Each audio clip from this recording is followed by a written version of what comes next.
काठमाडौँको नागढुङ्गामा ट्राफिक प्रहरी निरीक्षक जितेन्द्र शाहले एकजना प्रहरी सहायक हलदार मदन खड्कामाथि कुटपिट गरेका छन्। सडकमै ड्युटीका बेला शाहले प्रहरी सहायक हलदारलाई झापड हानेको भिडियो अहिले सामाजिक सञ्जालमा भाइरल भइरहेको छ। प्रहरी निरीक्षक शाह ट्राफिक प्रहरी प्रभाग नागढुङ्गाका प्रमुख हुन् भने खड्का नागढुङ्गा प्रहरी प्रभागमा कार्यरत छन्। सहायक हलदार खड्काले भारतीय ट्रक चालकसँग रकम लिएको भेटेपछि आफूले कुटपिट गर्नु परेको जानकारी उनले माथिल्लो निकायलाई गराएका छन्। उपत्यका ट्राफिक प्रहरी कार्यालयका अनुसार भारतीय नम्बर प्लेटको गाडी जाँच बारे विवाद हुँदा शाहले सहायक हलदार खड्कालाई कुटपिट गरेको खुलेको छ।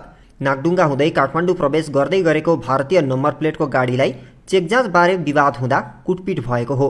भारतीय नम्बर प्लेटका गाडीलाई जाँचका क्रममा त्यस क्षेत्रमा यसअघि पनि ट्राफिक प्रहरी र सुरक्षा जाँचमा तैनात प्रहरीबीच तनाव हुने गरेको खुल्न आएको छ। ट्राफिक जामका बेला गाडी नरोक भन्दा नमानेपछि निरीक्षक शाहले खड्कालाई कुटेको बताइएको छ। यता जिल्ला प्रहरी परिषद काठमाडौँका प्रवक्ता एवं एसपी अपिल बोहराले घटनाबारे प्रहरी वृत्त थानकोटका डीएसपी एलिजा गिरीलाई छानबिन गर्न लगाएको बताएका छन्।